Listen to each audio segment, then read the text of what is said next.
భారతీయ railway ప్రయాణికులకు శుభవార్త. సుమారు 40 ఏళ్లుగా వినియోగంలో ఉన్న పాత టికెట్ రిజర్వేషన్ సాఫ్ట్వేర్కు రైల్వే శాఖ వీడ్కోలు పలకనుంది. దాని స్థానంలో అత్యంత వేగవంతమైన, ఆధునిక టెక్నాలజీతో కూడిన కొత్త ప్యాసింజర్ రిజర్వేషన్ సిస్టమ్ను అందుబాటులోకి తేనుంది.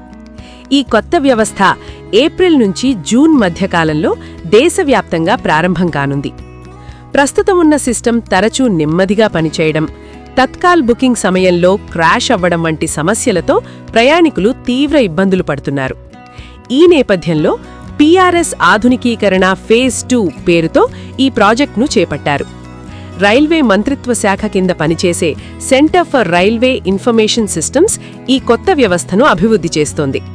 ప్రస్తుతం ఈ సిస్టమ్ టెస్టింగ్ దశలో ఉందని, ఏప్రిల్ జూన్ మధ్యలో లైవ్లోకి వస్తుందని రైల్వే ఉన్నతాధికారి ఒకరు తెలిపారు.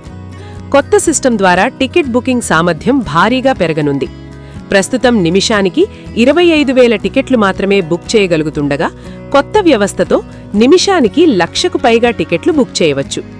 అలాగే టికెట్ ఎంక్వైరీల సామర్థ్యం కూడా నిమిషానికి 4 లక్షల నుంచి 40 లక్షలకు, అంటే 10 రెట్లు పెరగనుంది. ఈ ఆధునికీకరణ కోసం సుమారు 1,000 కోట్ల రూపాయలు ఖర్చు చేస్తున్నారు.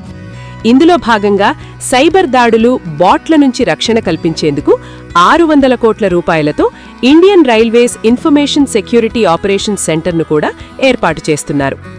ఈ మార్పులతో ప్రయాణికులకు టికెట్ బుకింగ్ అనుభవం మరింత వేగంగా, సులభంగా, సురక్షితంగా మారుతుందని అధికారులు భావిస్తున్నారు.